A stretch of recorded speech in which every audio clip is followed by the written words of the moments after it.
indicates 5 verses, 5 shlokas. And these 5 shlokas contain sadhana or spiritual discipline. Therefore it is called as Sadhana Panchakam. Author is Jagat Guru Bhagwan Shankaracharya himself.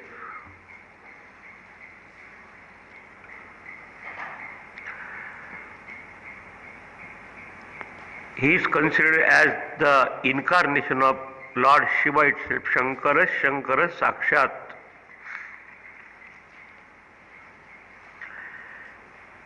Bhagavan Shankaracharya has given out to the world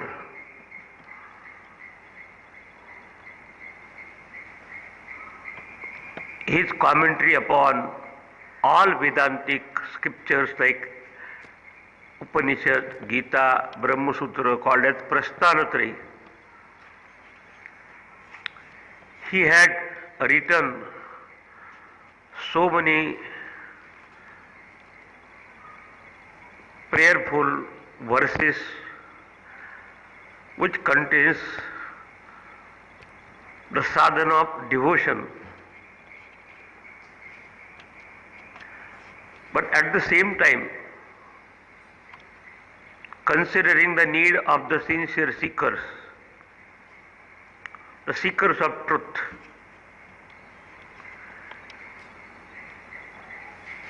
Besides Prakarana Granthas, introductory books on Vedanta, Bhagavan Shankaracharya has written some Panchakas, 5, that is advice or his teaching in 5 verses. And one of them is this Sadhana Panchakam. There is one Manisha Panchakam where he expresses his vision about Guru in 5 verses. The another is Maya Panchakam, 5 shlokas containing what is this Maya, how it deludes us. And this is the one which is called as Sadhana Panchakam. 5 verses containing the entire path of Vedantic spiritual sadhana.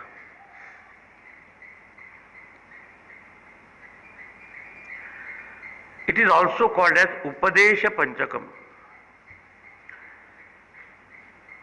because it reveals an Upadesha, an advice or guidance from the Master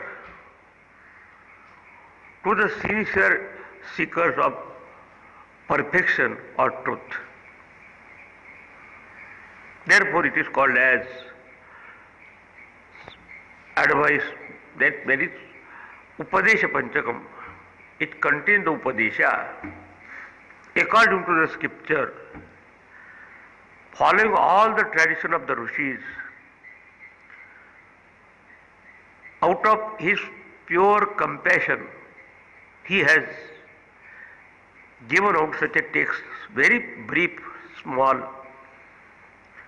but containing everything about the sadhana, full of depth. And it is said that when Bhagavan Shankaracharya used to stay or be in Banaras, besides his own disciples, so many seekers, sadhakas used to come to him, and their level of understanding was different. So many seekers used to meet him, and in their level of understanding or their evolution of the vision, some were beginners who have just started studying Vedas or who have heard something, but they do not know something about spiritual path or spiritual sadhana. So there could be some who were the beginners of the study of Vedas, Vedadhyan, who have done like that. But some were still more highly evolved, very erudite scholars who have studied even Vedanta, but yet they needed guidelines, they needed guidance what they should do in order to reach the state of perfection. So therefore, considering different types of seekers, sadhakas, he has enumerated his advice simply in 5 verses. So in 5 verses, since the advice is given, it's also called as Upadesha Panchakam for the sadhakas, the seekers. Are you understanding what I am saying? Right.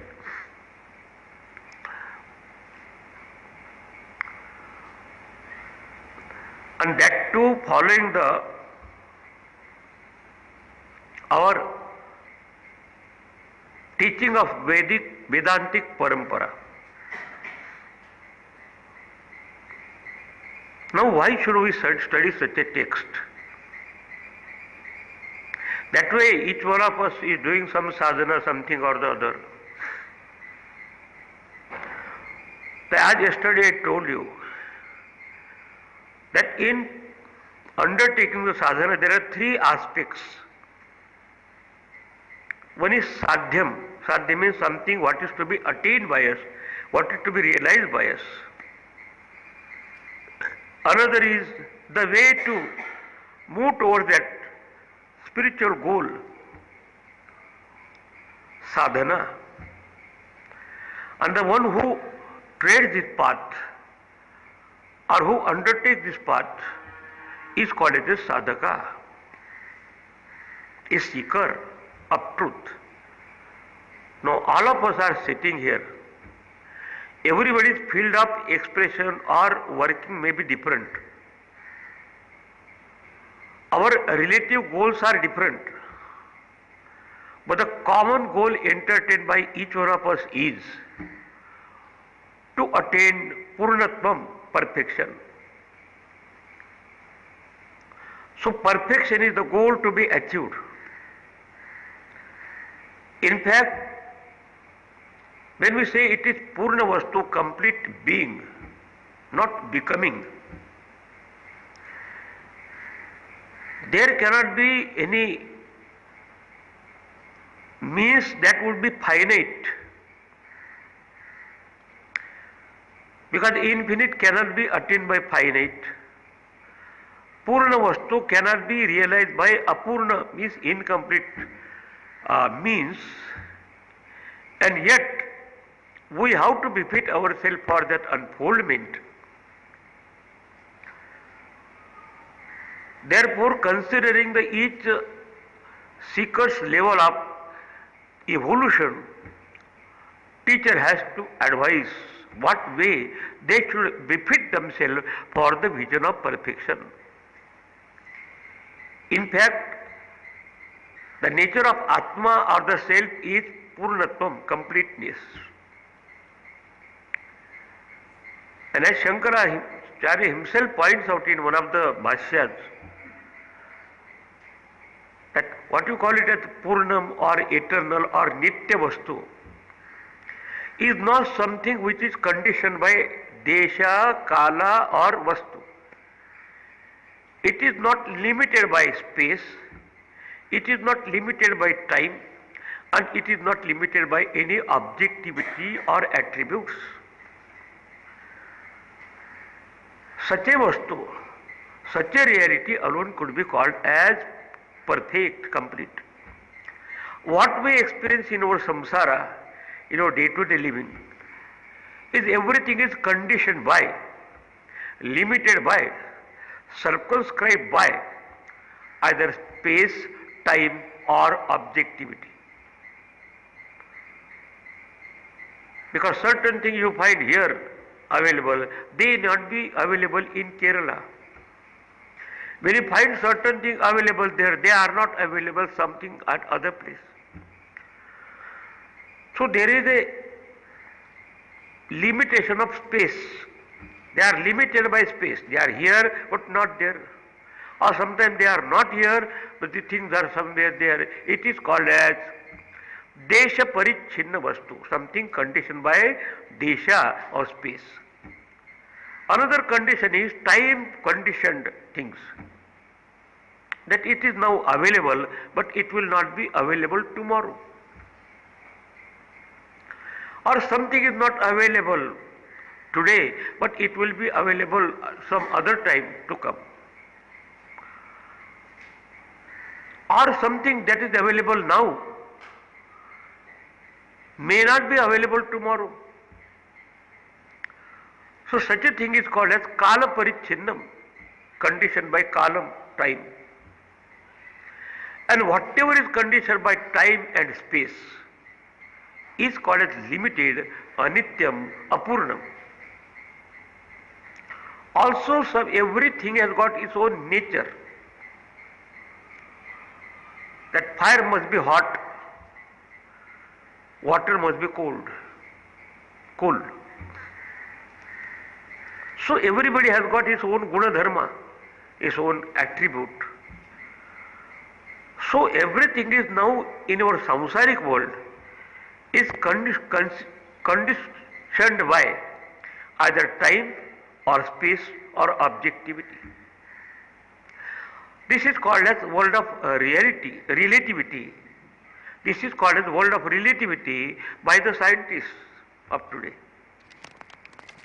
But the realm of reality, Paramatma, the Supreme Being, is not conditioned by Desha, Kala or Vastu. It's called as Brahma. Or Paramatma or the Supreme Being, indicated by one word, Sat, Chit and Ananda Swarupa. Sat means existence, Chit means knowledge, and Ananda means the joy or happiness is its nature. For that Vastu, that Purna Vastu, it need not depend upon any object for its existence. It itself is existence, Sat.